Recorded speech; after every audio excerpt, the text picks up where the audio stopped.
Thank you again for everybody joining us today. I did want to apologize again for the technical issues that we had last week. So we had to postpone until we could meet this week. But I think all the equipment's functioning, so we should be good to go. This is actually the 10th meeting now of our task force. So we've kind of hit a milestone there. It's certainly been a busy last 3 weeks. There's, as I think everybody's aware, lots of changes even this week at both the state. And so going to kick off some interesting local, in our 3-county area conversations about next things. We have seen kind of a leveling. We're still getting pretty much every day additional positive cases in our 3-county area, but at least the numbers are kind of the same every day. So that's encouraging. Some of the other things, I know at least for us, there's been conversation here about the kind of the no travel list, if you will. And I think it was last week, Kansas, actually, I think this is the first time we've ever earned that distinction that you can't travel here from New York or New Jersey without quarantining. So we've kind of a dubious distinction, but we certainly are on that. And there's also been changes this week with KDHE removing some states from that list for our state as well. So today, we'd sent the agenda out. We've got a lot of things actually to get through. I think we're going to have an opportunity maybe to talk a little bit about the school board had met last evening, so we're having an opportunity to maybe talk about that a little bit to start to get some insight into that process going forward for fall classes. Our second wave task force had met 2 weeks ago, and so we're going to go through some of that conversation as well.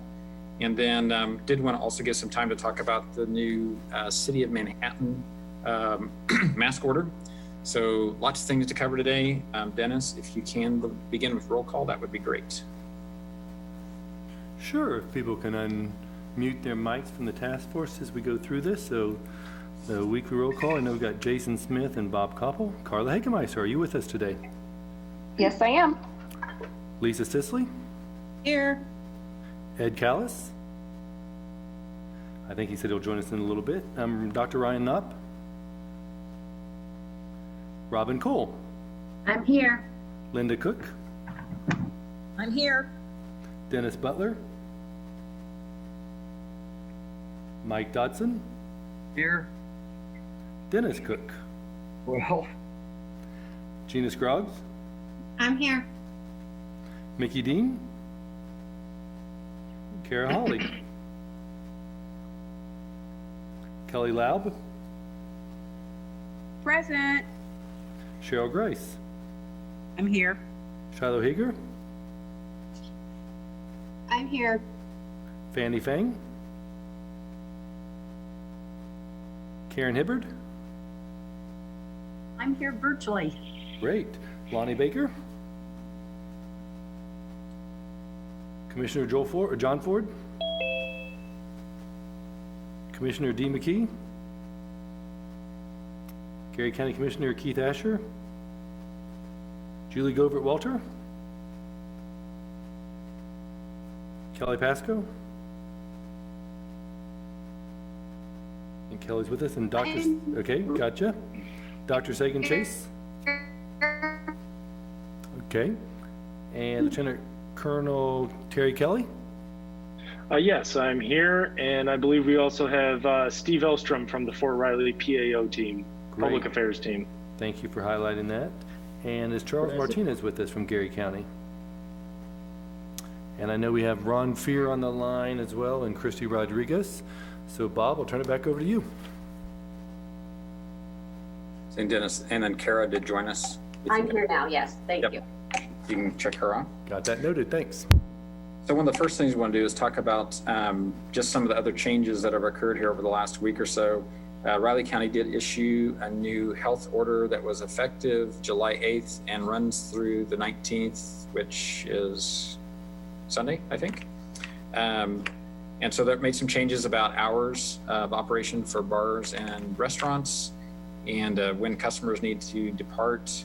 And it also, as part of that, removed all the capacity restrictions. There have been no new orders for Pottawatomie County or Gary County.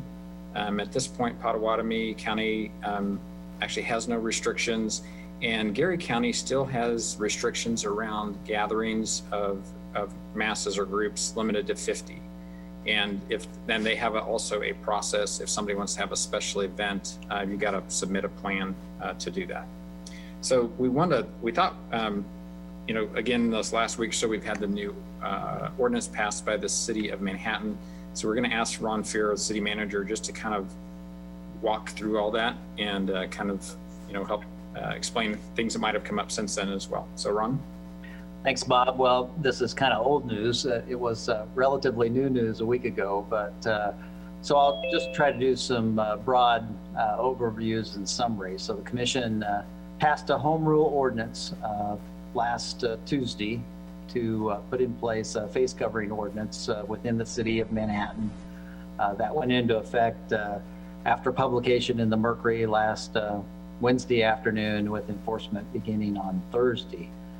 We've been trying to get a lot of good information out, and certainly one of the things that it does is require masks to be worn in interior public spaces, as well as businesses that are open to the public, as well as other areas that are outside. If you can't social distance, and I'll just use at the ballpark, for example, and if you're all in the bleachers and you can't social distance in the bleachers, then you're required to wear that. So the ordinance is posted online and available. One of the things I would just point out is that both the health department staff, our staff, and the Riley County Police Department staff spent quite a bit of time putting together some frequently asked questions and situations, and those are posted on the Riley County Police Department's website. So, and we have a link to it on our website as well. So it's a good place to refer folks to with that. And there's an opportunity for folks to ask further questions and clarifications, and that's certainly the best way to handle that would be to email that email address at RCPD. So it's effective, and I think it runs through the Labor Day weekend, as I recall. And the subject, unless the commission decides to suspend it prior to that, or they could decide to renew it, and that would obviously occur prior to that would be the intent. So could be discussed at upcoming meetings. All in all, I think there hasn't been a lot of enforcement issues that I'm aware of. And I would say compliance really kind of started with the governor's orders. The ordinance is framed after the governor's order, very much so, and that was by design on purpose, because it was a similarity about what was reviewed by the Attorney General. But there's been some confusion about how the relevance of the governor's order and the framework for it in the statute is different for cities under our home rule authority. So it's just a totally different area of law that has different applicability. And so I'd be happy to try and answer any question anybody has if relative to it.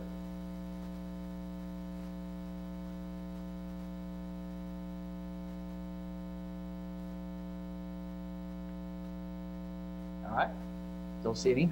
Thanks so much. Surely y'all aren't gonna let Ron off the hook that easy.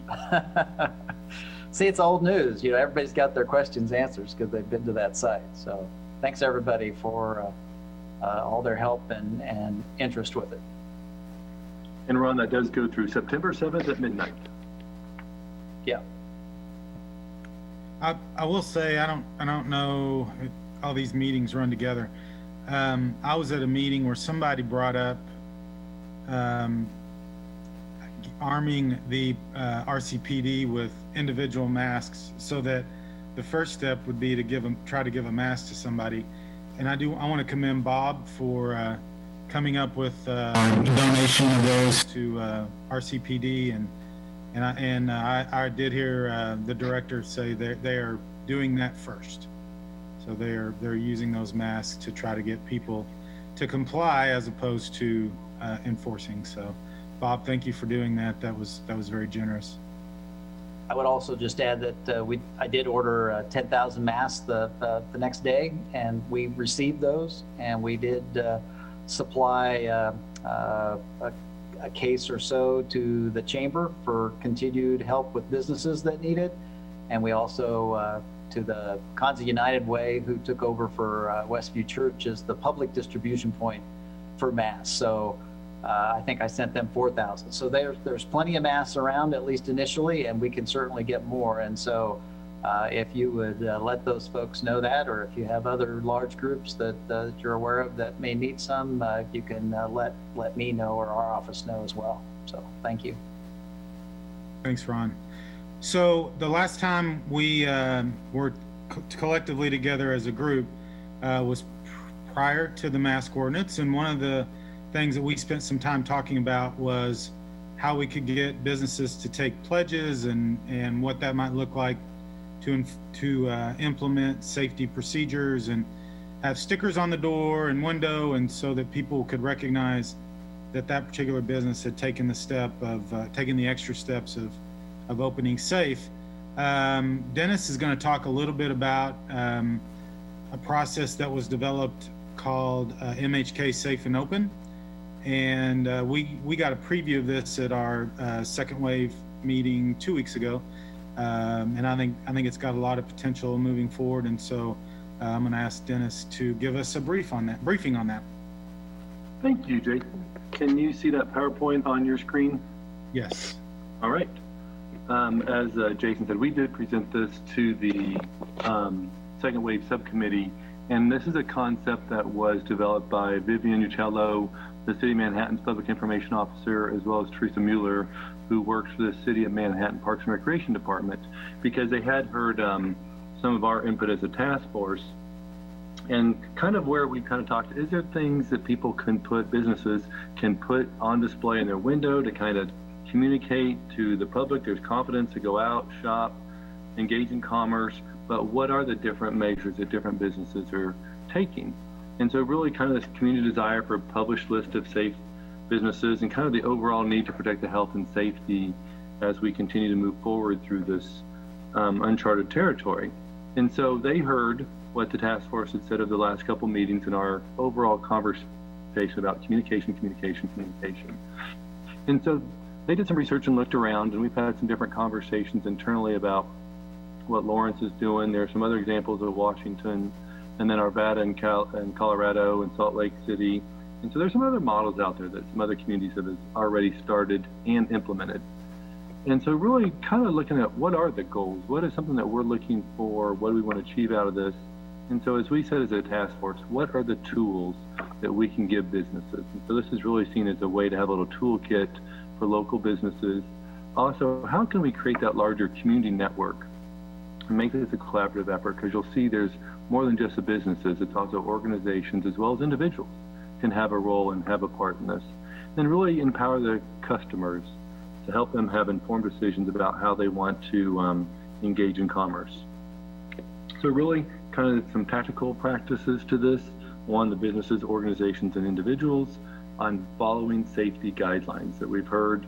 The three things are wash, mask up, and distance. And so also, how can we spread the word and make this a community-wide effort? So there are some marketing materials that we'll go through here in a little bit, but really we call it a badge or printed materials that businesses, organizations, and others can display. We have an agreement about what are some of the safety guidelines, and we'll share those with you here in a little bit. And then if we want to have a common place where businesses can register or organizations and individuals can register that they've taken the pledge, we have that already set up if we want to go with this route. And then really how can we do a social media campaign out of this and celebrate some of the successes of what we're doing as a community and who's being leaders in the community on some of these best practices. Also, we said with the individual, they can also be involved. They can become a safety advocate as it's being outlined in the community to help demonstrate that it takes all of us together no matter where you are in the community. And then this is kind of the graphic that we put together, and we'll show you the website here in a second, but really it centers on a pledge. And so it really is a pledge to fight the virus. And then it kind of goes to, it represents a promise of businesses, organizations, and individuals. And you can kind of read through that. Kind of what we're saying is that they can sign an individual pledge online. They can go on as a business and kind of outline they've taken the pledge. And then when you do that, we will have some marketing material sent out, a placard to put in your doorway or your window or your home or whatever you want to do with it, but really have some opportunity to show that you are taking this seriously and that you are trying to do something publicly to advance the safety in our community. And some of the other graphics and logos you'll see, we talk about different groups on the bottom there who are involved. If you want to have the chamber, want to have emergency folks, there are ways that we can continue to recognize the people who have taken the pledge. Just some other graphics that people can put in their window that they're doing safe and open. And then we even get into about the masks when businesses are looking for how to communicate that they are adhering to the mask requirement or ordinance. We even have the Mask Up MHK. They can be part of this effort if you've seen some of those starting to trickle out now as well. But to give you the larger sense, this is the landing page for the effort. And I'll actually pull up the live website here on my screen and share that with you.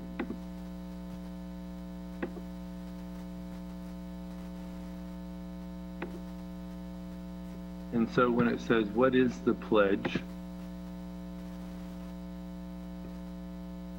If you can see that on the screen, for businesses and organizations, it's kind of outlined, adhere to all the federal, state, and local mandates, follow industry-specific guidelines. So this lets people know whether you're a salon or a restaurant or whatever your industry might be. There are some industry guidelines that you're following as well, talking about how you're helping employees and volunteers and customers together. But really it does center on that fourth bullet there. My screen shared. Physical distancing, limiting the number of people allowed inside. You have your workspaces spread apart. There's limited staff contact with customers. Talking about healthy screening, if you're doing screening for your employees or customers, even at some businesses. And then really creating a response plan is down there. And then if you go down for individuals, about clean my hands, stay home, avoid close contact, wear a face mask, and cover coughs and sneezes. So I'm not sure if all that showed up from what my screen's saying, but there is some defined action steps that businesses, organizations, and individuals are being asked to take. And so if you wanted to see this sample web address, it's mhksafeandopen.org. mhksafeandopen.org. That is the draft website that has been established for this effort. And so we just really want to throw this out. The committee, when they looked at it, they wanted to kind of have more clarity on what was being asked of the pledge, and then also wanted to know really what is the action step that people are going to be asked to take, and it's totally voluntary.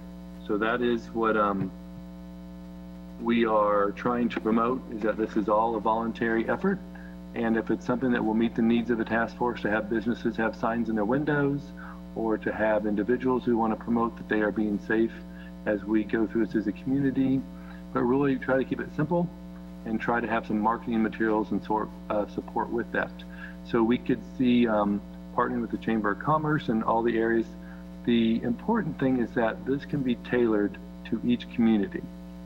So we just have the initial graphics for Manhattan. There can be regional tailor that our city folks are willing to work with area folks on. If you want to change the URL, that can also be done very cheaply.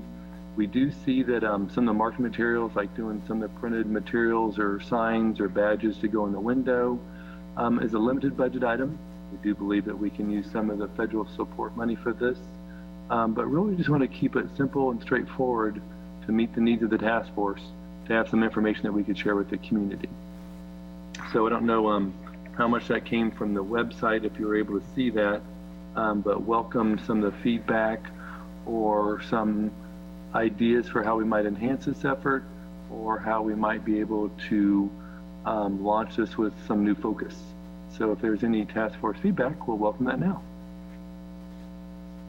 All right, thanks, Dennis. Any questions from or comments from the task force? So I think I could chime in just for a second. I know that there was some discussion over the last couple of weeks about how to make that scalable, and if there's an option to make it Flint Hills safe and open, and what that would look like and how that would work. There has even been discussion at the Flint Hills Tourism Coalition to see and kind of gauge, is there interest in that, or is that relevant or not? And the feedback that we've gotten so far is that there is interest. In fact, I even asked Flint Hills Regional Council Executive Committee to see of those representatives who's interested. And so I think the only way that would work from a financial standpoint is if each county put in some educational campaign or marketing dollars as a part of the Spark refund, so that there could be some cost share efforts there. But Flint Hills Regional Council would be happy to help coordinate that effort as well if there's those that are interested. We did get information, and CARE is on this call, but I know Wamego was interested, Morris County was interested, Chase County was interested. We had a conversation with Mickey for Geary County, and they said as long as it's with the Flint Hills name that they would be interested in considering that. So they seemed real open. So to me, I just kind of wanted to get a feel before we took that part any further. But based on all the conversations I've been in over the last week and a half, it seems like there is interest. So however we need to do to help coordinate and figure out how to fund that, I think Flint Hills Regional Council would be happy to help. This is Kara. Thank you for that, Christy. I think it's wonderful, the work that's gone into this thus far. I think it's a great idea. And I think if Manhattan chooses to keep MHK safe and open, that's great. We would just ask that they might share their files on that, because I think these smaller communities just don't have the resources to put something together as well as Manhattan has done. So I know that they would appreciate that. Yeah, and I think the only thing that I can think of in order to make it workable is if there are kind of URLs out there that serve as aliases that then point to a site. Or it could be on a couple of different sites. I don't know, but that's what my knowledge on the technical end is limited. But that's the way I could see it happening, where then it works for everybody, where you're still using MHK Safe and Open and also having Flint Hills Safe and Open. And then also maybe like the MHK Safe and Open has their Manhattan logo, then that county or that area could brand it themselves. Just a thought. Very doable. Yeah, very doable. Certainly our staff has had a conversation about this already, about how can we use the main crux of the information developed, but have the regional needs to it. So yeah, I think we can put that together fairly quickly. That would be really appreciated. Okay. Any other comments or questions? Jason, this is Karen, and my only comment too is, first of all, I like this, but I ran over to the courthouse over my lunch hour, and they're plastered all over are different signages that are telling us what we can and can't do. And I think for there to be consistency, that people can see, again, the branding of that, the consistency that you see, maybe it's just the icon of it, then people don't have to go, wait a minute, I've got to stop and read all of this in order to enter into a building. So I like it. I think that it can be very clear, sharp, and people have a keen understanding of what their expectations are. Thanks, Karen. Yep. Gina, go ahead. everybody. I mentioned this, I think, last week. I just have a couple of questions and maybe a concern that I want to flush out. I want to know who or what entity would be monitoring social media. I think we've all seen how social media can turn into a real mess. I am well known for thinking about unintended consequences and have some real concerns about what shaming can go on. Let me give you an example. I was in a restaurant last week where a couple walked into the restaurant. The woman was wearing a mask and the man was not. And very politely and promptly, the person behind the counter told the gentleman that he needed to have a mask in order to come in. And the wife or woman, I'm assuming it was his wife, said to her husband, "Go wait outside." And he did not. He proceeded to walk around very whatever in this restaurant, and then he went into the restroom, and there was really nothing that this person could do, the employee, without getting into some kind of confrontation, which is not the role of the person at the register. And then other people came in and they noticed that this gentleman was walking around and they didn't know what had just transpired, and they were very quick to want to know what was being done about this. Very well, they didn't know what had already happened. They didn't know what had transpired. And I'm just very concerned about a public platform being out there that is a place where people can abuse our small businesses for things that they don't know what has gone on. And we see it happening every single day. Even Riley County Health Department has some people that get on there and they get ugly, and I just don't want that, honestly, to happen to any of our small businesses anywhere. So I guess my question would be, who's going to monitor that regularly? And then who is managing the data content, the information that goes on the website? So as of now, we'll have it with the city, initially with the City of Manhattan staff working on the Manhattan aspect of that. If we do a regional or Flint Hills regional or whatever, if that's something that we can work with the regional council to work on. So it just depends on how we actually tailor this to best monitor that. But I know from our end at Manhattan that we would do that monitoring. Because if you'll see on part of the website, it does also let people look by category at what business they may be going to. So if they're looking for a retail, or they're looking for a salon, or looking for a restaurant, you can see what businesses by industry or category. And so when people take the pledge and submit that online, then our folks will make sure that on the back end it goes into the right industry, so people can have a good little filter or sort before they go out and about in the community. I'm sorry, so let me just clarify real quick, Dennis. Are you saying that it's up to every business to enter their information? If they take the pledge.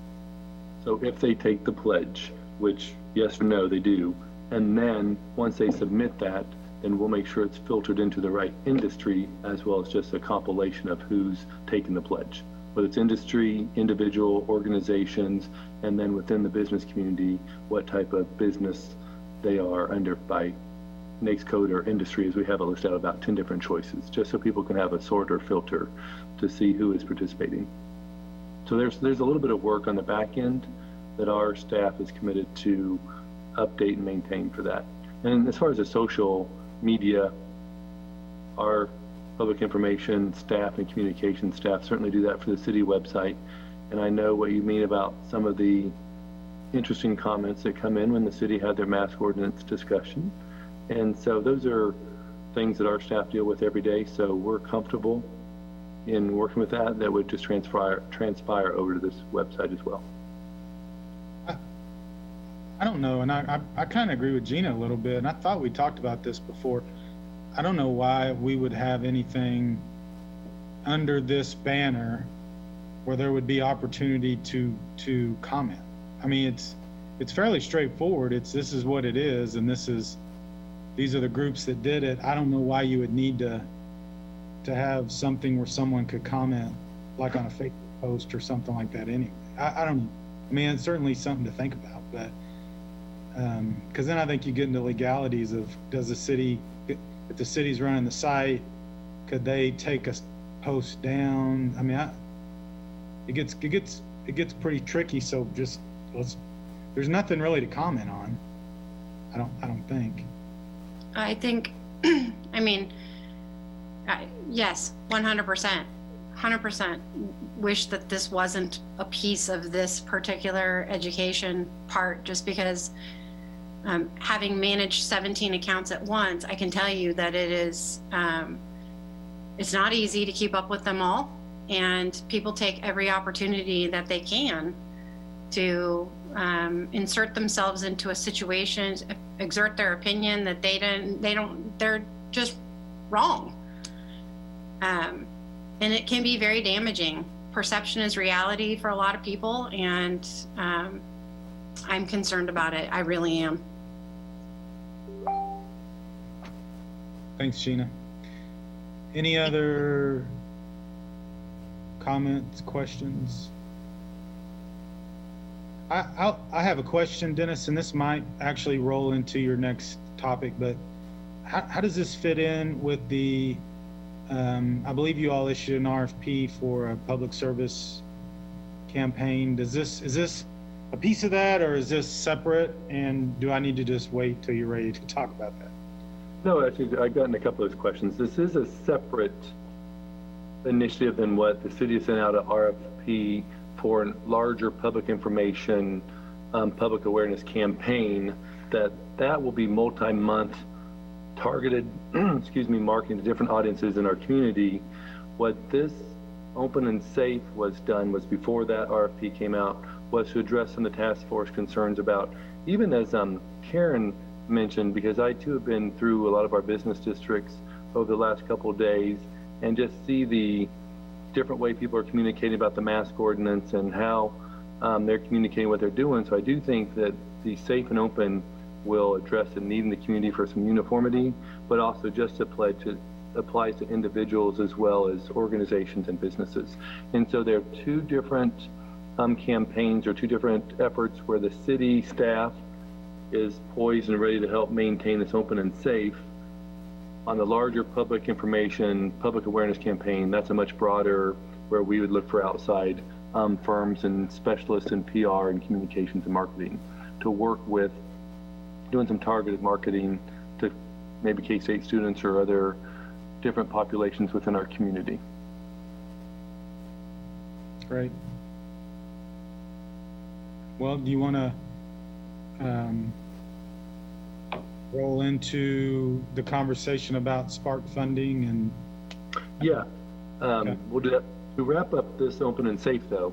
So okay. If everyone's generally feeling comfortable, I know from our City of Manhattan side, we can have this go live. We can give us about a week or less, and so that we'll do some things in the back end, make sure that we then will go ahead with some of the marketing materials. So when someone does take the pledge, they will get some of the marketing, the PDFs, and maybe some hard copy things, a little packet. And then this way we can take the next week to work with Christy on the Flint Hills Regional and see how we can direct some things. But I think we can come back to you here within a week or so and have this fully launched for Manhattan and pretty much hopefully underway for regional entities interested. So that's we can turn this around since the legwork's already been done by Vivian and Teresa. So we can at least get some of that going and get some of this maybe standard communication out. But I do think overall to help with communications. As you then talk into, and actually I'll ask Ron Fear if he wants to add in here in a second, because there's just a Riley County update today on Spark CARES funding, so you may have some more real-time information. But a couple of things is that the way this is being rolled out by the state, and when Lyle Butler spoke to the task force a couple meetings ago, there is envisioned a couple different rounds. And so we're in the first round of this where the state gives money to the counties, and the counties are working with their local government entities to do a portion of funding. It's all been kind of spread out by population. And so local governments, this is where local governments can make requests to the counties for their, so to speak, identified share for expenses for even like contact tracing, where we can get reimbursement or cover the expenses for the recovery coordination effort with our emergency operations folks, all the work that they've been doing since March. So there's some reimbursements that can come back for the extra time that the county and city staff and health department staff have been working on this, the overtime for emergency personnel.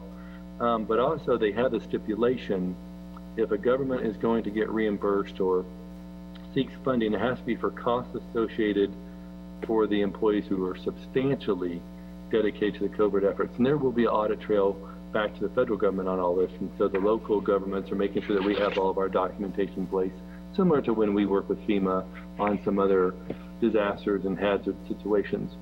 But as the upcoming rounds come out, that may be the opportunity where the hospital costs associated with COVID can then be applied for and addressed by the county funds as well. And then even how some of the state money, their share of this can be used for the state unemployment fund. And then even down the line, there should be an opportunity for businesses to apply to the county. For instance, doing the disinfecting for nursing homes is a hot spot if that was the situation. There's even talk that you can use grant money to prevent evictions and foreclosures. So that may be an opportunity for the local government to work with local agencies, nonprofits. There's even opportunity for funding for training programs for employees who've been furloughed. So that could be another business request that they could put in under another round of this. They do talk a lot about grants to assist businesses with costs associated to having to close for a period of time. There's also maybe some payments available for some of the electric expenses or utility expenses. And even I said, I think in the past, there's also been a specific call out that funds will be available to remarket convention facilities and the tourism industry marketing plans. So there's some specific things called out so far that are going to be allowed. It just depends on what stage or phase the local counties are working on this. I know Pottawatomie County has already kind of identified how they're going to spread their Spark CARES funds to the different entities within the county, and then how they're communicating with businesses and other organizations to get funding. But like I said, I know Ron had a call today with Riley County. And so Ron, is there something you wanted to add, maybe some real-time information? I'll just add that there's this first round is really targeting taxing jurisdictions, so cities and school districts. One of the key factors that could be part of a municipality's presentation, though, or application for some of the funding is that, what's the future going to be through the end of the year? And so is there some kind of large-scale testing effort, contact tracing, supplemental efforts that will be undertaken that we can provide estimates for? So that's going to be the tricky one. And then because there is a substantial amount of funds that are coming forward in this round, roughly 15 million in Riley County. So more to come. City county meeting today. There'll be more discussion on by Riley County on, they've hired a consulting firm, which I think is going to help a lot, and people can email them about, would this type of thing be eligible? And then the Sparks committee at the state level is still working on guidelines for rounds 2 and 3 of the funds, which would then be the organizations and public-private partnerships that can propose funds for part of the recovery effort. The one thing that it doesn't allow for cities anyway, or for a taxing jurisdiction, is to replace any lost revenue. So it's really an expense that you have had or will have that's kind of outside your normal budgeting parameters, and clearly is because of COVID. So obviously there's going to be more to come. All the rounds have different timelines on it, and we pretty much will have to have our applications pretty well sewed up by the end of the month, or at least by the middle of August. And Shiloh may have some additional comments she might want to make on this as well, because she was on the call today. Yeah, I'm actually on the committee with, it's our budget and planning committee has been meeting with the consultant, and this process is beyond anything that I've ever been involved with. It's such a short timeline. We have to have the whole spending plan to the state by, I believe it's August 15th. And so we met with the school districts yesterday, the university, and then the city today, and then the county department heads met over lunch just to kind of wrap our head around what some of these eligible expenses are. And that's why we have to have these assessments back by the 24th so we can get this spending plan and figure out what's going to go to all the taxing jurisdictions and then what's going to be left for other types of community sponsored things that we can do. So you're right, it is a very short timeline, and estimating what those costs are through the end of the year is not an easy task, that is for sure. And Tammy Robinson, our budget and finance officer, has done an excellent job and would be more than willing to answer any questions that have come up. But just so the public, just so you all know that we are planning on hoping to have some of that money available for other items as well. Yeah, I think the key is this is a local, or if you will, a county level of funding that we know is available. And if the funding isn't all expended, then it goes back to the state and goes into the round 2 and 3 pools, which from all indications are going to be some kind of a competitive first come, first serve type qualitative contest for funding. So from that sense, that's a little bit unfortunate that we don't have a little more time to work some of those aspects, but so stay tuned. Thanks, Shiloh. Hey, Ron and maybe Bob, but Ron, from your work on the EOC, and Bob, for your work on the medical committee, have we figured out kind of what a reasonable stockpile is for PPE, for the things that we've been talking about up to now, as well as maybe for the schools, and then kind of running out what the cost is for that so we can put that in the pot? The reason I'm asking, I talked to Lyle about that this morning about 9 o'clock when he came over to my meeting. And so any thoughts on that? Yeah, definitely. Those estimates are being developed. Obviously the supply chain isn't there yet. So that gets back to that, what's the estimate for what we're going to need through the end of the year? And so certainly those objectives are being worked and developed for different whether it's PPE and other things, not only for staff, but for the community. So those are going to be important elements, and certainly will be eligible. One of the things that's a little bit different is just that, part of this process is if you followed the CARES Act funding, every federal agency has CARES funding. So if, for example, the cities receive some CDBG funds and FAA funds, and will be eligible for FEMA funds. And one of the things I learned during this process was just our call today was we could be, usually you wait till your incident is over before you file for FEMA funds. And one of the things they've said is no, you can be filing all along. So you can't duplicate any of those type of funds. But yes, those efforts of estimating and analyzing what those numbers are is definitely in the works. Thanks, Ron. I think Mike too. I'd actually sent some stuff to Lyle last week. I think and it's really just it's a way to do it perhaps more cheaply, but one of the things we are advocated for is a stockpile for every student, faculty, and staff person for every school in the state, not just in the county, so that when they buy, we'll be buying literally millions of masks at a time. just to get a better price point. You know, we're certainly advocating for things like testing for our senior community individuals and the staff who work there.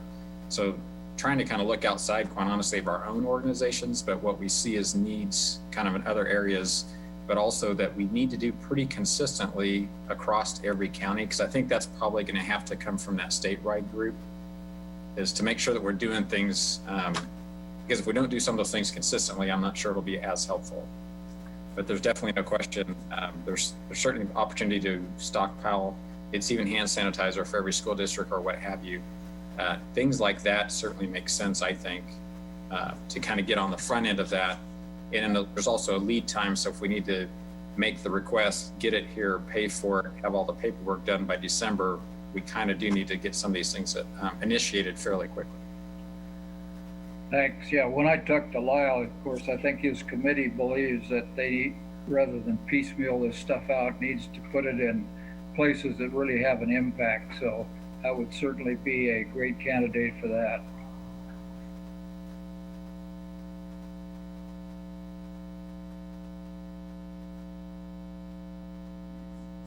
I guess Dennis and Ron, I mean, I know Shiloh kind of spoke to this. The county basically has what now, 3 weeks? 3 weeks-ish, maybe a little bit more to kind of do their first piece. Do we have an indication of what the next timeline is going to be that they're going to have to hit that? You know, is that another 4 weeks? We have to hit the next set of deadlines. Yeah, I think, and I missed, so I think, is Sparks meeting tomorrow? I think they have a Spark committee. It's either tomorrow or Monday. And they're talking about some of those timelines for phase 2 and 3 and what those will entail. So again, they've got a little bit of flexibility there, but they've got to have a time frame to be able to evaluate and disperse funding with the idea that I think the funds are going to have to be obligated, not necessarily spent before the end of the year. So also just to chime in, the Spark Task Force puts on a webinar every Friday that's hosted by the Kansas Association of Counties, and they post that information on their site afterwards as a recording. And then it also goes on covid.ks.gov. Also, Lyle is going to be a guest presenter at the Flint Hills Regional Council Board meeting tomorrow morning as well at 9. And then I believe the webinar starts at 10. So just throwing that out there as well. So you can go to those sites and watch those webinars. I think they're pretty helpful.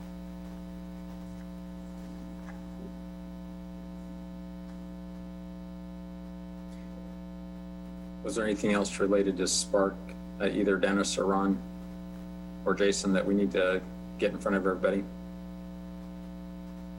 Nope, stay tuned. We'll keep giving information out as we can, as we know it.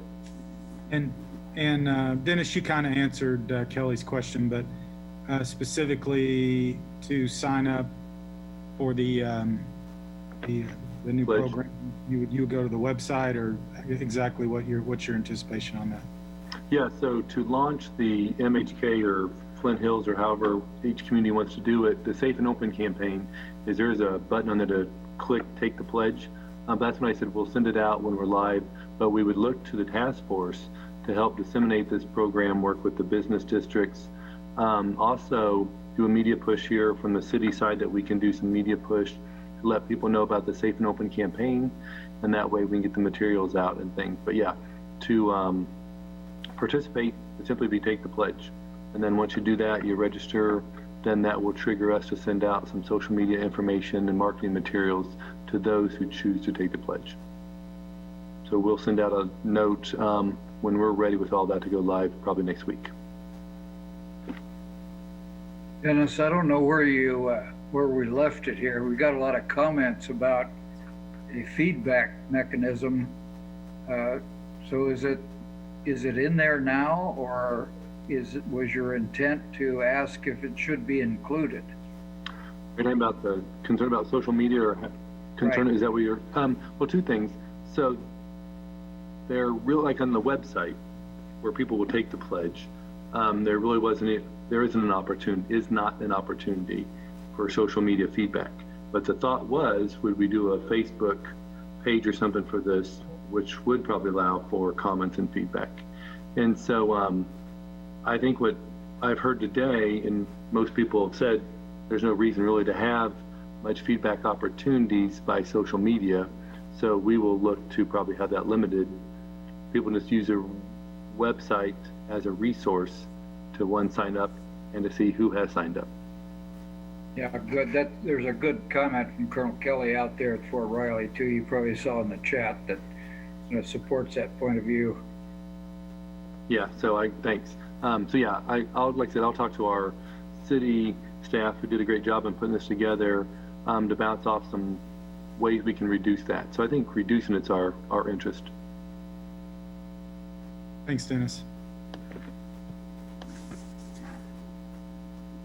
So next we want to kind of shift our focus a little bit to our reopening and helping people be successful in those endeavors. We did have a kind of our second wave subcommittee. We had met back on the 2nd. So actually 2 weeks ago, yes, 2 weeks ago today. So Dennis, can you share on the screen?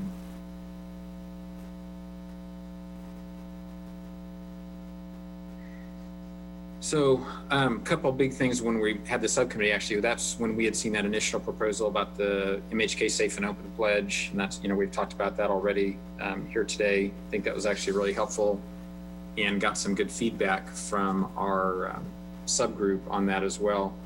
And then we end up, you can see right now, Dennis just kind of scrolling through kind of our comments, minutes, not really minutes, I guess, but comments from our subgroup meeting. And then we actually spent quite a bit of time talking about, so what's the top 5 things that we really feel still need attention for our communities in our 3 counties for us to be feeling good about our success. And so we just wanted to just kind of talk through those 5 things, ask about if there's something else, should it be 6, or is there something people would want to make a change or an addition or edit. And if you want, I can just real quickly, we actually talked to, obviously testing is a key part of identifying when you have, clusters or get to a point of what's considered an outbreak. How's that prioritized? What we do is we have populations kind of coming in and out of town, the students here in the next 30 days, but our normal community, there's a lot of people coming and going. What should businesses do if they have an employee test positive? Because I think that's, again, we continue to hear just questions, comments, people asking for thoughts or advice about that. On the flip side, we've also had business owners reach out because they've been contacted by a contact tracer with the health department because there's been somebody in their business who is positive. And back to our last conversation, what's kind of the eligibility criteria for the Spark money? I think that's getting clearer and clearer. Hopefully that will, over the next 10 days, that will become very apparent for us in process. And then the last thing, again, kind of our top 5 issues was how should a business or organization communicate with the community if they have a positive employee or if they have a positive customer? What's the decision making? What's kind of the criteria for what actions they need to take or don't need to take in reference to those exposures? So I guess one, what's everybody think about that? Kind of our top 5. That was just our little subgroup, the 5 or 6 of us. Are there other things we should add? Are there things that we've learned, quite honestly, from any of us in the last 2 weeks that we would want to talk about in relation to any of these 5? So Bob, I will mention Julie Gibbs spoke at a chamber event this morning. And mentioned that they are going to dedicate a couple of people to work with businesses who may have a employee or owner or someone that works there with a positive test to help them through that process. So I was of course very excited to hear that, because that's been we've gotten a few of those questions at the chamber, and we've referred them to the health department. And so it sounds like they're going to have people there who will be dedicated to working with those businesses. And I think that's good news for our business community.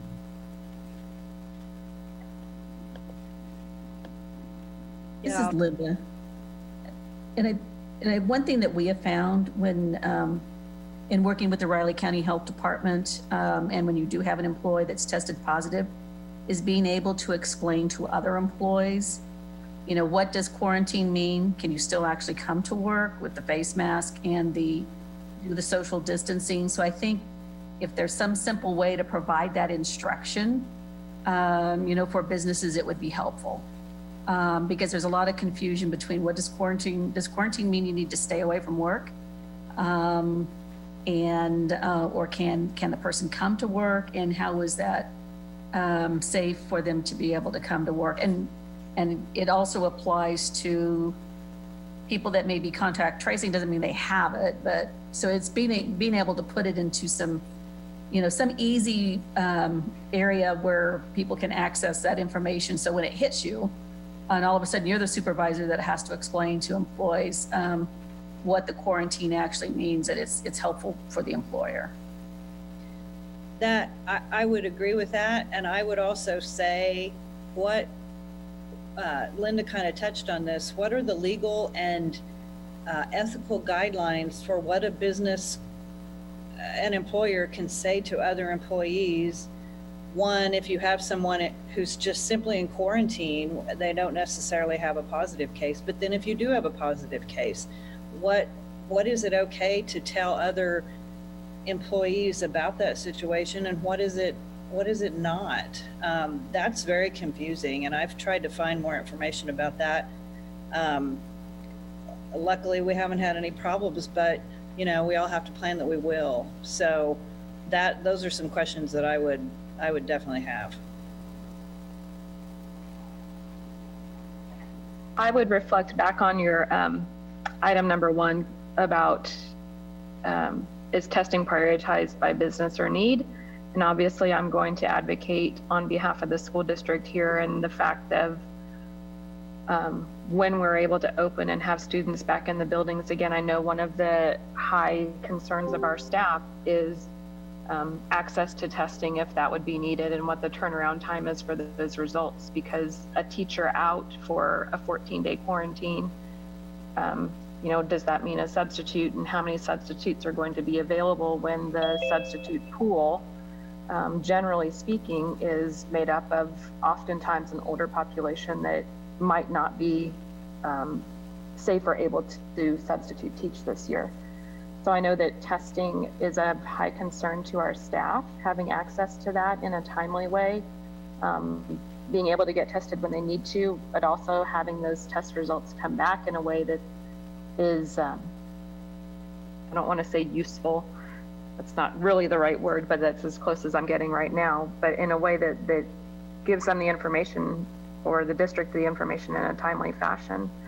And then going to Linda, when she talked about the, I lost that train, but what it sparked for me was the difference, or again, kind of some of the language that is new language to us in this world of what is a contact with a person versus a close contact with a person versus an exposure. What does that mean? Because a lot of people, you know, if you have a person who is positive in your business, that doesn't necessarily mean that your whole business has to shut down. If you have so maybe clearer definitions about what those contacts are as we're getting back into more exposure to each other. Did Ed get on the call yet? No, he was saying hopefully he can join us around. Okay. Oh, good. I'm here. Well, Ed, I mean, this might be just a good point. Can you maybe walk through the close contact, exposure, isolation, quarantine again? Sure. Boy, you start off right away, right, when I get on? You betcha. We've had a lot of businesses call to ask this exact question.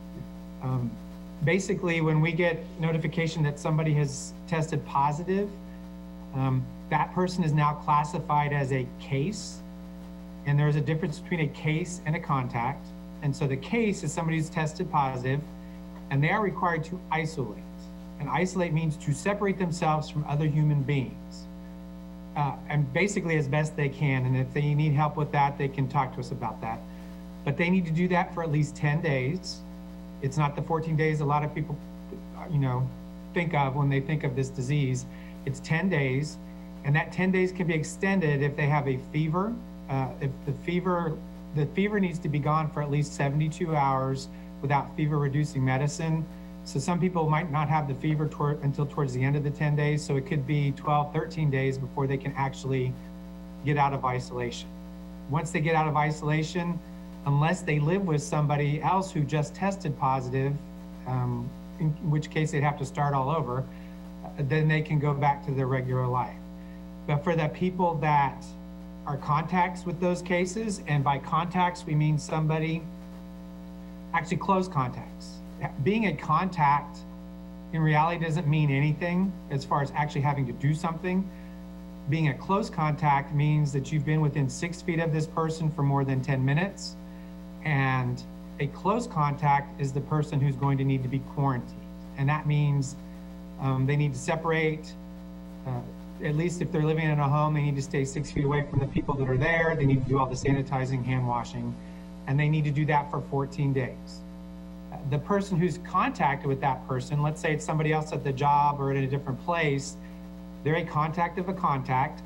And typically we just tell them to kind of keep out. They're not required to do anything. We do get a lot of those people that get very nervous about being the contact of a contact, but that's far enough separated from the case that it's typically not a concern unless they start showing symptoms, or they wind up, the contact that they have from work winds up being a case. So the person that was the quarantine person from the first case actually gets sick, then that contact of a contact now becomes a close contact potentially, and they need to be quarantined. So if you're in that situation, just call me. I think it's confusing, but there are a lot of pieces of paper that we can send you that are in writing that make it easier to understand. KDHE did a really nice job of a graphic that talks about releasing people from isolation and quarantine. So it lets employers kind of know when to expect people to be able to come back. One of the things that people don't really realize is that if you live with somebody who is a case and they get done their 10-day isolation period, the people that live there don't start their quarantine until that person is out of isolation. So if I am a staff at a business and my wife got sick, it'll be 24 days before I can be released. 24 to 30, depending on when that isolation period happens. So this is a very good graphic that I'll send to this group. We send it out almost every call that we get on the hotline. I don't know that we put it on our webpage yet, but it's a pretty new one. It's really pretty recent. It's only been like a week or so old. So we'll work on getting that out. Does that answer your question? It's Linda. I think the one question that people get confused on is, okay, you got the case, that's the person that's positive, mm-hmm. And then you do have a contact that needs to be quarantined. But as we've been told, that quarantine person can still come to work as long as they stay 6 feet away and they have a mask on. No, completely false. Quarantine is not an option. Quarantine is mandated by state statute, especially for novel diseases. So the only people that might be able to do that are healthcare workers. They are allowed to go to work, and there are some other critical core function workers that can go to work until or unless they show symptoms. So no, anybody, and I think we sent out we have a new series that we're trying to work with called Misconceptions and Realities on our Facebook page, and that was one of the first ones. Once you are a close contact to a case, you are required to quarantine from the last day you were exposed to that person. Ed, you just made the distinction again between close contact and contact. So to re-ask Linda's question, does that apply both to a close contact and a contact? No, close contact, the close contact would need to be quarantined. Yeah. And if you're a close contact, is there some protocol for a test that means a person could be released without a 14-day quarantine if they were tested negative? No. Once you are a close contact, you're a close contact until the 14-day quarantine is over. We have had that as a misconception quite a bit also. Testing, if I test on day 4, I can test negative, but if I test on day 10, I could test positive because of the incubation period of the 2 to 14 days of the virus. So there is no release just because you get a negative test at some point during what would be your 14-day quarantine.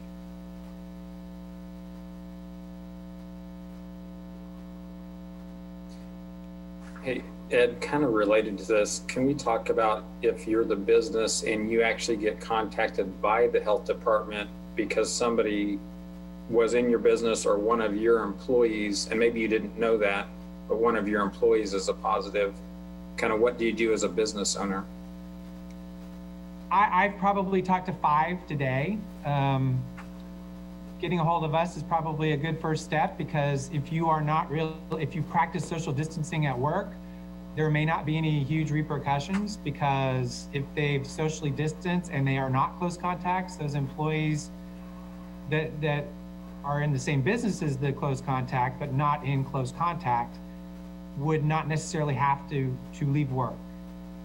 So that's the first thing, is getting them into the system, the case information into the system so we can start the investigation. And we're actually getting people contacting us about being potential close contacts well ahead of the time where we even know that the case exists. So we've started sending that to a particular group of people that are part of the contact tracers, and they've actually been able to start some of these investigations earlier than we were before.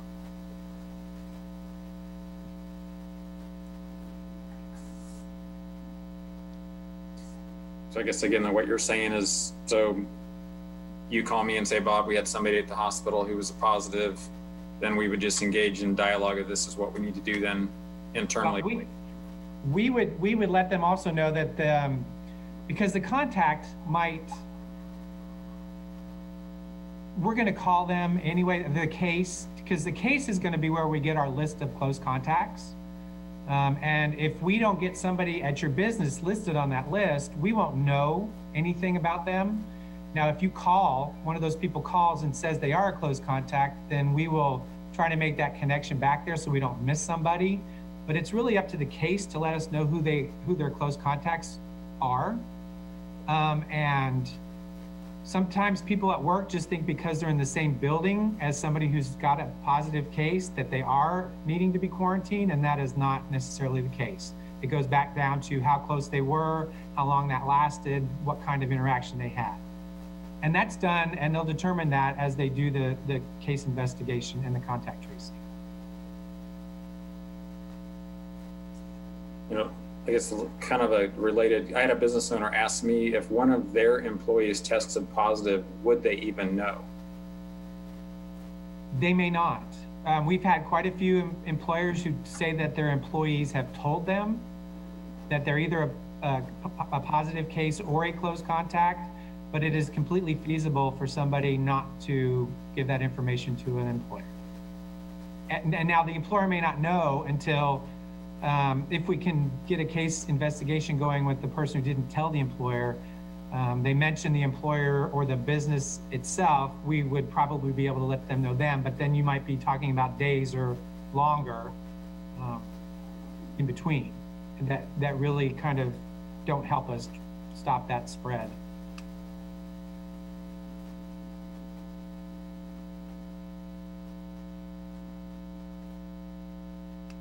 I guess other clarifications or questions from our task force? I think this is obviously a hot topic. I was looking back through some things that have been put out before, and I found a good document. It's only about 10 pages from KDHC that I'll send out. So until or unless we can get some kind of shorter version of that, I think it's as good of a version, that along with the releasing from isolation and quarantine, it's a good version to work from. I've been sending the one isolation and quarantine one out to pretty much everybody that's called, but we need to start being more, people ask, and some of these things have been around a while, but every time we get the question, I think we're just gonna start sending them out, because putting things on our website is fine, but they aren't always easy to find. And it's much easier to have something available that all of you would have, that if they have questions, you'd be able to just send directly. And it's a pretty good document on, it started with reopening businesses, but it still applies to businesses that are currently in operation, the things that they should be looking to do.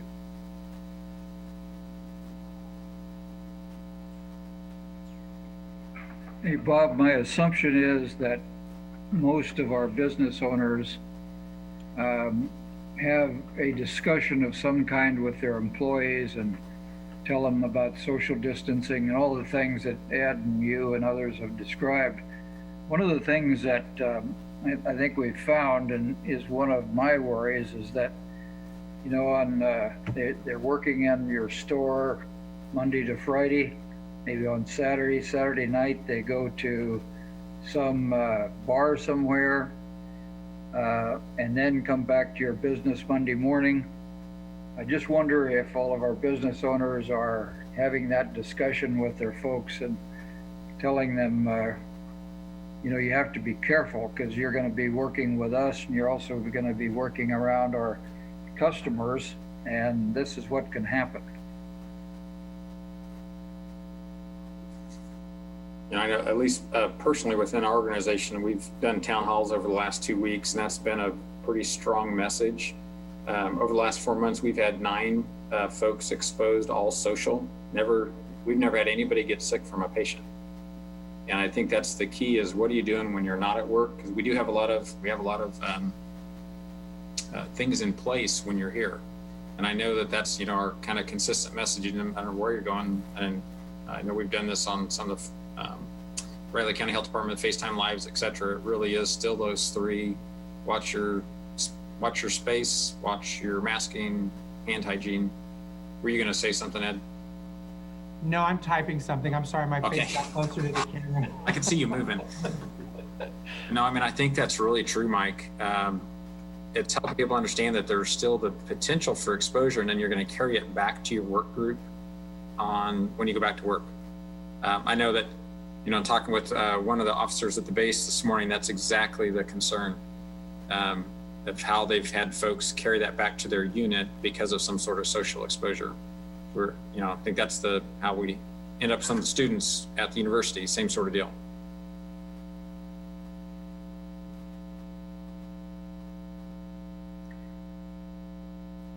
Are there other, I mean, I think this has actually been helpful discussion. Are there other things that that we need to bring forward so that we can have this kind of public conversation around to help people understand either steps to take or where there's sources of information?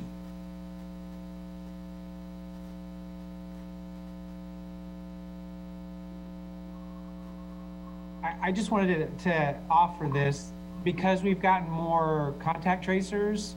I'm freed up to do a little more direct contact with business owners, which I've been doing. So I'll put my direct line on here. So if you guys have any people with questions, that you can send them directly to me, and then we can go from there. I mean, it's a little more helpful. Sometimes it takes a while to get through the system that we have. So I'll just put my email and my phone number on there for some folks, especially the ones who've been told by employees that they're positive. We have had people who's, you know, the employers call us and say, well, somebody's been out sick or whatever for 2 weeks, and we need a letter or something. We do that for the people that are actually in our system.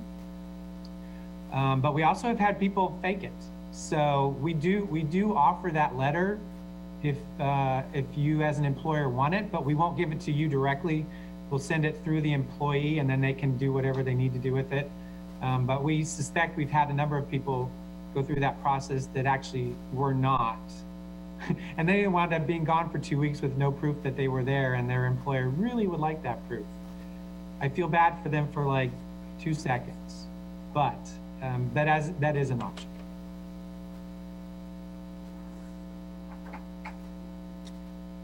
Yeah, there was just a question about people who say that they need to be medically exempted from wearing a mask.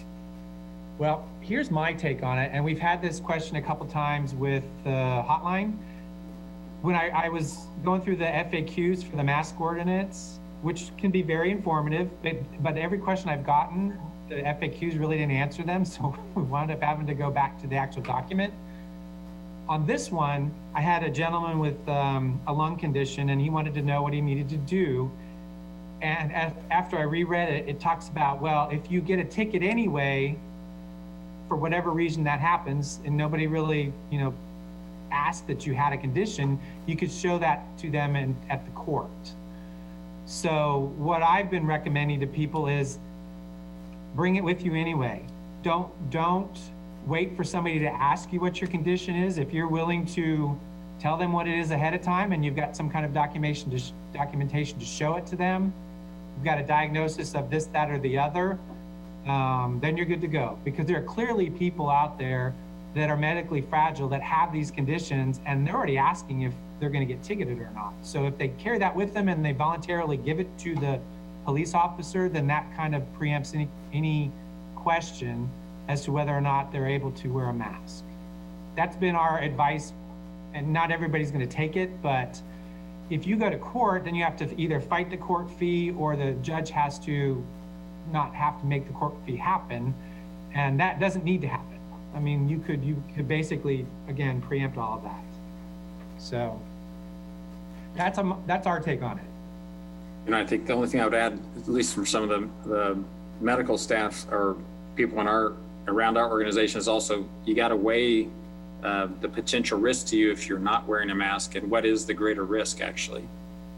Because there's a protective quality, obviously, from the mask as well. And so it's something you need to talk about with your provider, whoever you see for your care, but to try to make sure that we're looking at both sides of that before, just so that people have knowledge and are making good choices personally. Yeah, one thing I noticed yesterday when I was out at some stores to see what people were doing was the people that were wearing the mask down below their nose. They were all older, and so I was kind of get the feeling that they were doing that as kind of the best compromise that they could make, because they couldn't wear the mask fully because of whatever condition they have. But they were able to do it with just their nose exposed, and I would think that that's still potentially better than nothing. But it was an interesting thing, because most of the people that were doing that, except for some of the really young people that might have been employees, were the older folks that were walking around. Just something I happened to notice yesterday when I was out checking what people were doing. Lisa, I want to go back to the question you'd ask about legal or ethical guidelines for disclosures. And it probably all depends on each of our own organization's approach to that.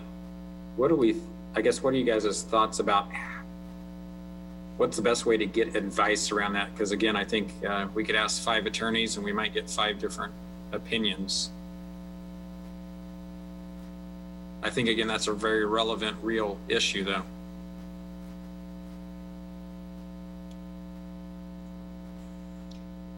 Yeah, I mean, I don't want to violate anybody's privacy, but at the same time,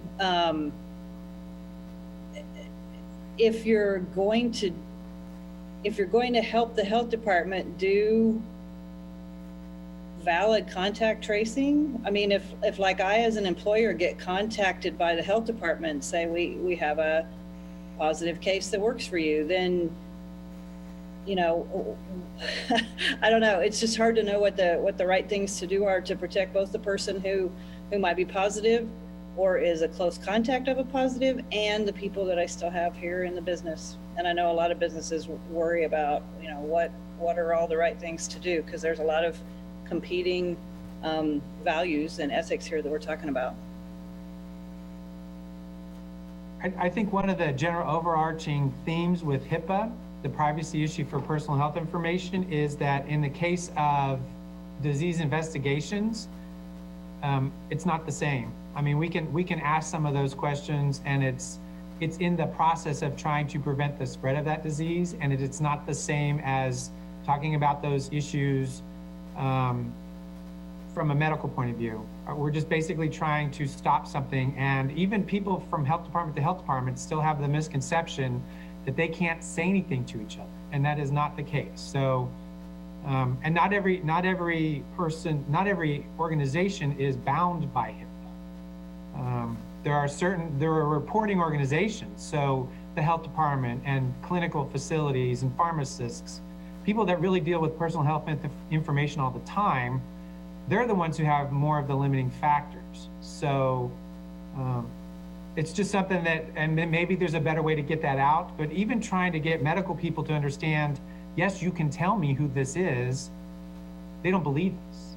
So, you know, we will send them things that we, you know, the state's attorney, not the state's attorney, but maybe KDHE's attorney, we've gotten language that allows us to show that, yes, you can allow us to do this because we are trying to stop an outbreak, or we have a pandemic, or whatever that is. So maybe some more education about that and the options that business owners have to actually release that information, or be more comfortable about releasing that information would be helpful.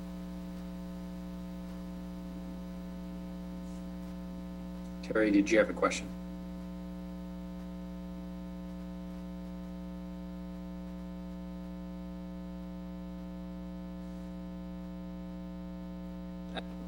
I guess before we go on, Cheryl, Gina, Linda, Kara, or I guess, are there other things that need to go on this kind of topic list to make sure that we're continuing to pull information forward?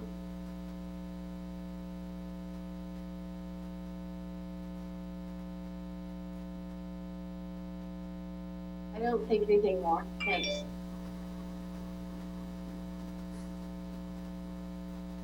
I think we pretty much covered everything. Yeah, I'm glad you circled back around to the legal discussion. I feel like we all need a legal 300 class on this. I know I get a lot of questions from business owners about what do I do with regards to I need to stay at home with my kids, or, you know, those kind of questions. And I really don't even know where to send them for those kind of things, let alone just positive tests or close contact situations. I mean, I feel like I basically understand that pretty good, but it's more the legal side of what you can say, how you can direct people, what decisions is a business owner allowed to make legally. That's probably where we could use quite a bit of direction.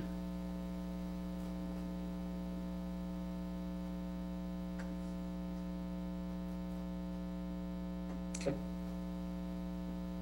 Well, anything else before we move on? We got kind of another emerging issue topic that we're going to talk about. Oh, Terry. Hey, sorry, I wasn't sure if you were calling on me a moment ago, and I had to hit the unmute button. Not to like go back down the contact tracing rabbit hole, and out here at Fort Riley, we've got our public health team, which I'm tied in with them, but I'm not a part of. So I hope this isn't an overly obvious question. When it comes to contract tracing and businesses, especially the larger businesses like supermarkets, Ed and the health department, how are you kind of distinguishing between if you're getting a lot of positives that might all have the same, like a supermarket in common? Is that to say that, okay, that's a hot spot where the spread is occurring, or a lot of people just happen to go to the supermarket. And part of the reason I'm asking this is, as we've noticed some of this, I sort of think of something like grocery shopping, not a very social activity, at least not the way I do it. I go, I get my stuff, maybe say hello, we wear our masks there. So, maybe could you just comment on that about sort of distinguishing between what might be coincidental as far as a business is concerned versus something like a business where you go and you sit and you socialize for a long period of time that might indicate something differently. There's so many ways that businesses are run that might be difficult to answer that question, but I will tell you just in general, Andrew Adams, who's basically our epidemiologist, is the one who keeps a track of all this stuff. And you've heard us mention a couple times about different places that are considered outbreaks.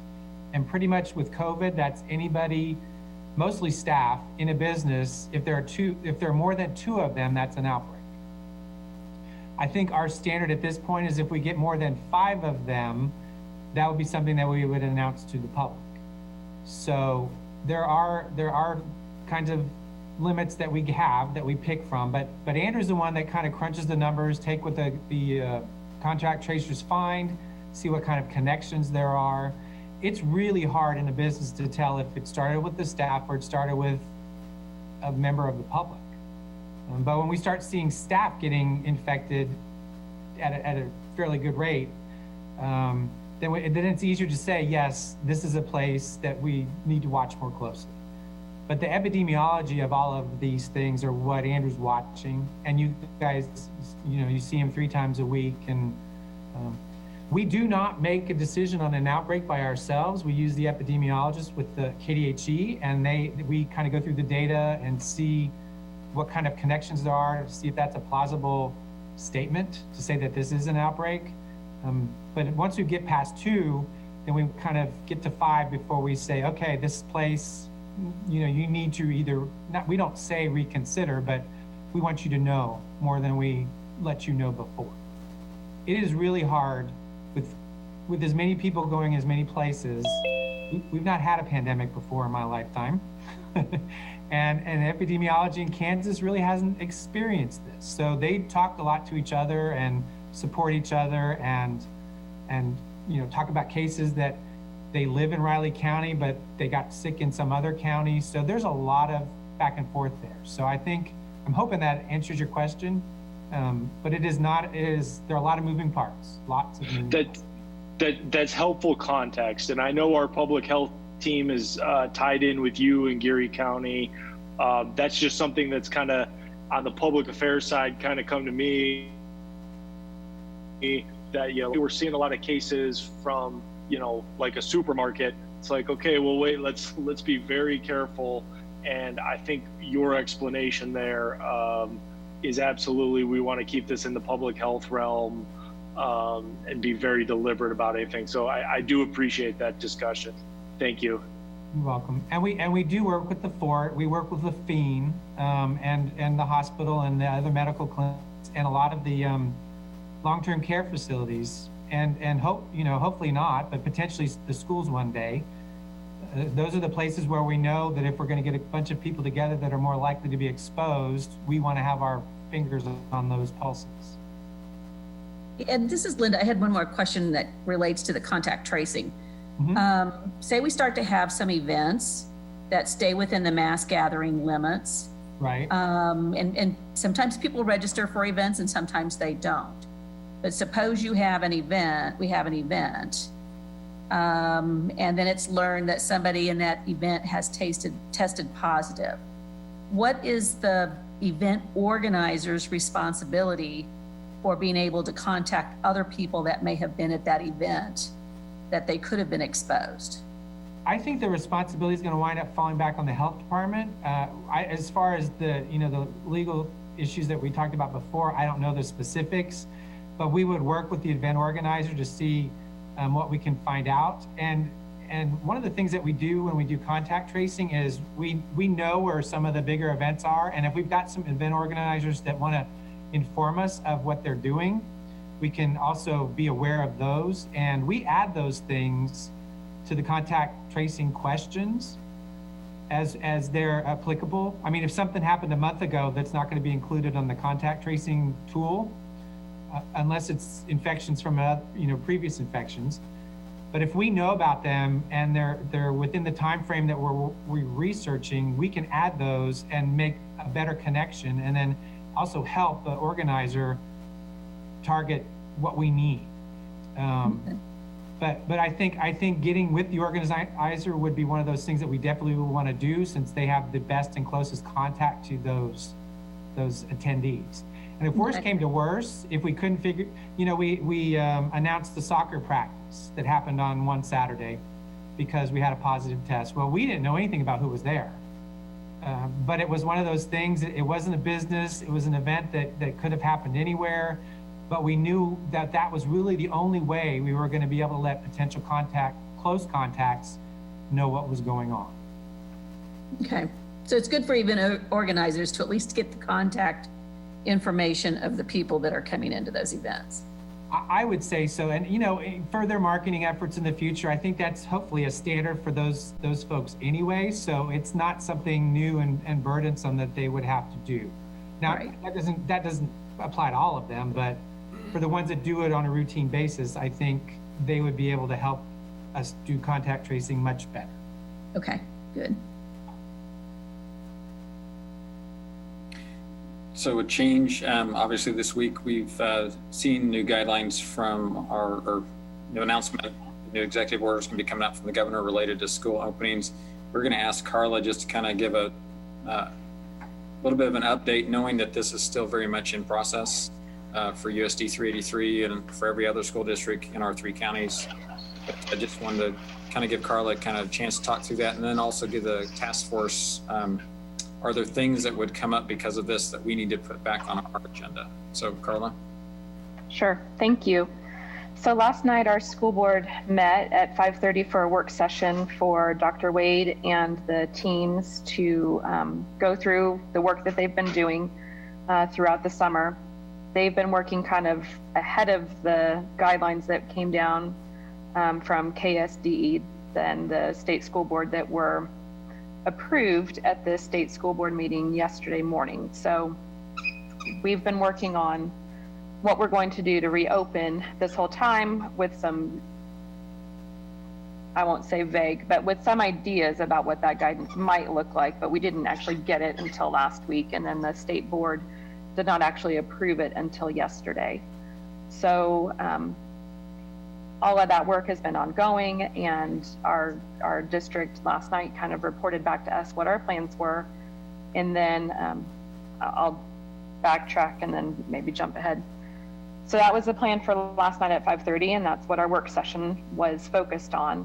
The fly in the ointment, or the expect the unexpected, or whatever you want to call it, happened at about 3:15 in the afternoon, when Governor Kelly indicated that schools were not going to be permitted to she would be issuing another executive order that would prevent schools from opening until after Labor Day. And so that, for our district, our set open date for our calendar would have been August 12th. That's when, had we started school, that's when our first day of school would be. So that obviously changes our timeframes significantly. The order has not actually been issued yet. That will be, she indicated she'll issue it on Monday. So we'll be waiting to see what that order actually says. Obviously, we need to see what the order is. I will say that, so that's the change that kind of throws a little bit of everything into the unknown again, except for the fact that our plans were in alignment with what that State Board of Education was approving. And so for us, how we can look at it, and how we're choosing to look at it at this point, is that this is an opportunity for us to have that additional time to flesh out our plans more fully, to bring our teachers in for some extra training in order to have them prepared for what remote teaching will look like, what on-site teaching could look like, what the different safety protocols can be, and front load as much of that, especially when you get and talking about remote learning, front load those lessons plans, have time to actually start preparing materials, preparing curriculum. You're not going to take the same, it's obviously the same curriculum in the sense of the same materials or same learning standards or those, but it's not going to look the same as what you did a year ago. So the lesson plan that you used on August 20th of 2019 is not necessarily going to be what will work August 20th of this year.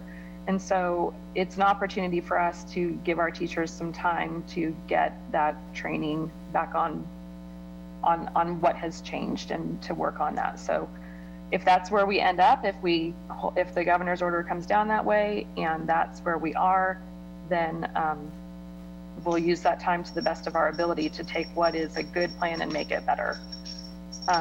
Obviously for families, that changes what their typical summer looks like. And obviously I'm sure that there are families right now that are kind of on to the next issue of how do we make sure that we've got childcare set up, or what do we do for the next few weeks during that time frame that things have changed. So that I'll leave that alone now. So that's the unknown of whether we're opening September 8th or 9th or some other time. We're going to make the best use of the time that we have.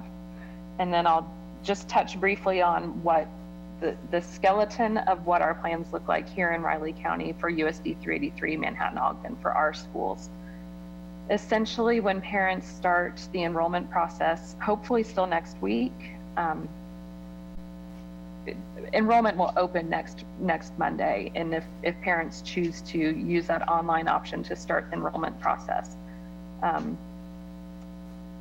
parents will have the choice for each individual student in their family to select whether they want to have their student doing remote learning, which would mean that they are not in the building, not on a school property at all, or if they want to enroll their student in on-site learning, which would indicate that their student would be coming to one of our buildings. So those are the two options that parents have to choose from.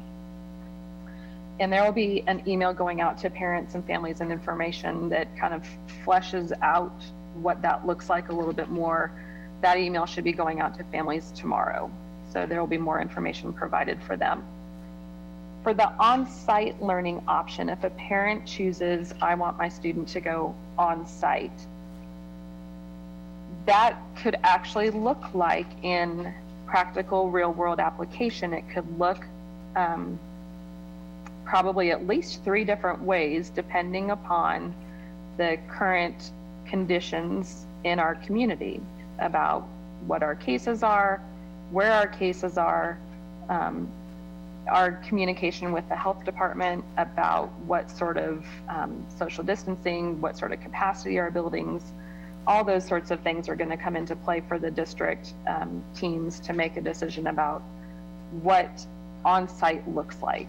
So on-site could look like our students who are enrolled for on-site learning coming to the schools, practicing social distancing as much as we possibly can in our buildings with the space that we have, wearing masks. We will follow the city ordinance for mask wearing, which means ages 5 and up. The district has purchased 2 fabric masks for every staff member and student in the school district. So we understand that for some folks, having access to that supply is troublesome or is hard. So we want to make that as easy as we can for families, and also recognize that for especially kids, there's equity issues with that. So if we can put out to where everybody has at least 2 of the same thing, then that's a good thing. And so we've ordered those. Obviously hand washing and as much safety protocols as we can. So one end of that would be as many kids are enrolled for on-site, physically being on-site. If we get to a point where we need to reduce the number of students in a building, or we have issues where we need to, the next step along that progression would be a hybrid model. And in that hybrid model, you would have your students grouped into 2 different groups. maybe like an A group and a B group. One group would go to school physically in person Monday and Tuesday, and then they would learn remote Wednesday, Thursday, Friday. Your second group would learn remote Monday, Tuesday, Wednesday, and be physically on site Thursday, Friday. So it takes that student population, divides it in half. It would leave Wednesdays where our teachers would be learning. Our teachers would be making contact with students. Our teachers would be still working, but our buildings would be empty, which would allow us to do an extra cleaning on that day, to have our custodial staff come through and do a deeper cleaning in that midweek portion. And then they would also be able to do a deeper cleaning on the weekend portion of the week. And this might be more information than they all need, but I'll just keep on going. We are going to keep our elementary students in cohorts as much as we possibly can, which means that our students will stay within their classrooms more than what we typically do. Looking at, do our students leave their classrooms for lunch, or do some students stay in the classroom for lunch while others maybe are able to use the lunchroom? Our specials, does music and art come to the classroom where we have adults moving in the building rather than having so many students moving throughout the building? So we're working through those specifics. And then also our middle school and high school going to a block schedule. Manhattan High School currently has a modified block where it's a block schedule a couple days a week, but not fully. We will move to a block schedule for this school year, because that will help us minimize the number of transitions that our students are doing. And then obviously for our third step in that progression, if we needed to, then all students could go and switch over to a remote learning situation. We've gotten that one-to-one technology purchase at this point, so every student K-12 will have a device that they're able to take home with them. So anything that we're able to do to support students in the access to technology for that. I think that hits the high points. I know that there's a ton of unknowns in this whole thing, and that at least kind of gets us a framework of where we're going, and more to come. Well, thanks, Carla, for giving that update. And I think everybody understands that you guys were working on this yesterday, and you'll be working on it very much in process. I will throw out something that just I'm looking at. I haven't talked to Dr. Wade or Eric about this at all, but one thing that I noticed from the governor's order was about temperature checks. The KSDE guidance was that schools do not do the temperature checks of students at school, that it's a we ask parents to do it at home before they send them. Them being concerned about the length of time that students could stand in line, that you're actually waiting for temperature checks on a bigger school, you could get quite the bottleneck.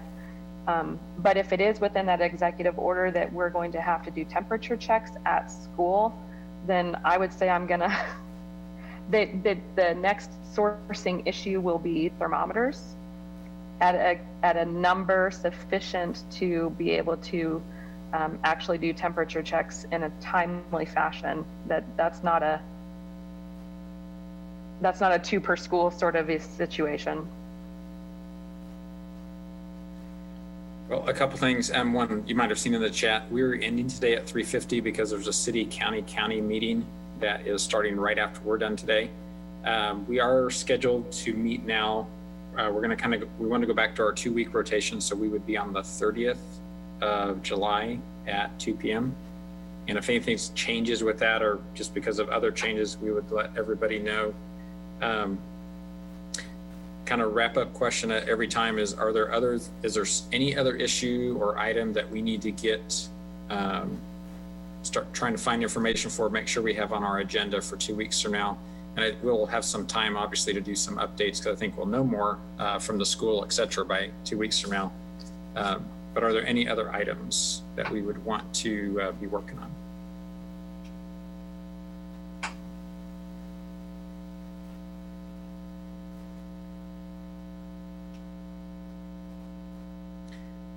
I'm sorry, I waited long. Go ahead, Ed. I just want to let you know, starting Monday, that I'll be going out and doing some random audits of restaurants and bars for their temperature symptomology checklists to verify that they're doing them, and then reporting back that out to the public, I believe.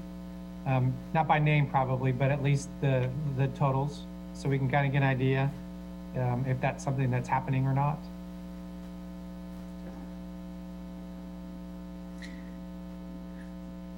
And then with our subcommittee, so I think Dennis Cook actually is not on today, but Gina, Ed, Ron, Christy, we probably just need to decide if we're going to be meeting next week as well, if we need to do that, if we've got items or if we don't. So you guys can maybe just circle back to Jason or I. That would be great.